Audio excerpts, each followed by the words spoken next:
हाँ तो दोस्तों, अब हम क्वेश्चन नंबर 9 पर आते हैं। जैसे हमने क्वेश्चन नंबर 8 किया है, ऐसे ही क्वेश्चन नंबर 9 करना है।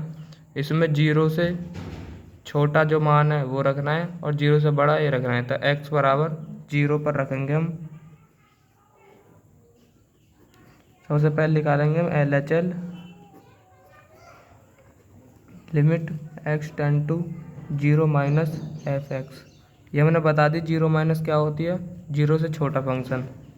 Limit x tend to 0, function क्या है हमारा, हम 0 से छोटा लेंगे तो सब अभी मैंने पिछली क्लास में बताई थी, जब हम 0 से छोटा मोड में से निकालते हैं तो माइनस एक्स आता है। तो x बटे माइनस एक्स, एक्स से x खत्म होगा तो यहाँ क्या आएगा -1। यदि x का मान 0 से छोटा है और -1, यदि x का मान 0 से बड़ा है और 0 से शामिल है। तो तुम्हें बता दी मैंने, यदि x का मान 0 से छोटा होता है तो मोड से जब हम x को निकालते हैं तो माइनस का x आता है। जब हम x को माइनस एक्स का काटेंगे तो माइनस का 1 आएगा। ठीक है, कोई दिक्कत तो नहीं। अब x का मान 0 से छोटा, तो f(x) की जगह हम क्या रखेंगे, -1। इसमें कोई x का पद नहीं है तो हमारा फाइनल आंसर -1 आ जाएगा। अब हम निकालेंगे RHL, limit x tend to 0 plus 0 से बड़ा।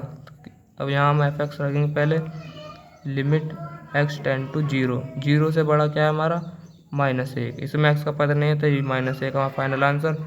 ये दोनों हमारे सातत्य बिंदु हैं। तो हम इसमें क्या हमें पूछा है, हमें पूछा है कि सातत्य बिंदु को ज्ञात करो। अब यहाँ पर लिख दोगे आप फाइनल आंसर। अतः इसका कोई